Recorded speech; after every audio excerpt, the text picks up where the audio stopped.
రైతులు ఆరుగాలం పంటలకు గిట్టుబాటు ధర లేక అవస్థలు పడుతున్న విషయం తెలిసిందే. దుక్కులు దున్ని ఎరువులు చల్లి పంట కాపాడుకోవడానికి వేలాది రూపాయలు ఖర్చు పెట్టి మందులు పిచికారు చేసి పంట కోతలు మొదలుపెట్టిన తర్వాత గిట్టుబాటు ధర లేక ఉమ్మడి చిత్తూరు జిల్లాలో తోతాపూరి పండిస్తున్న మామిడి రైతులు అష్ట కష్టాలు పడుతున్న విషయం తెలిసిందే.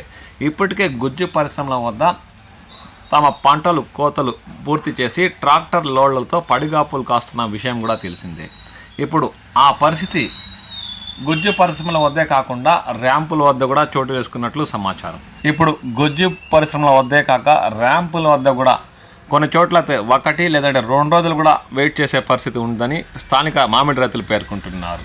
ఎందుకంటే ర్యాంపుల వద్ద టన్ను 4,000 ఇస్తున్నా దగ్గర కాబట్టి మామిడి రైతులంతా తమ తోటల్లోని పంటలు కోతలు మొదలుపెట్టి పూర్తి చేసి ట్రాక్టర్ లోడ్లతో ర్యాంపుల వద్దకు చేరుకుంటూ ఉండడంతో అక్కడ 1-2 లారీలే లోడ్ చేసి డైలీ పంపిస్తుండడంతో అవి తిరిగి వచ్చేంత వరకు సమయం పడుతుందని, అందువల్ల ర్యాంపుల వద్ద కూడా 1 రోజు లేదంటే అత్యధికంగా ట్రాక్టర్లు ఉంటే 2 రోజులు పట్టే సమయం ఉందని వారు వాపోతున్నారు.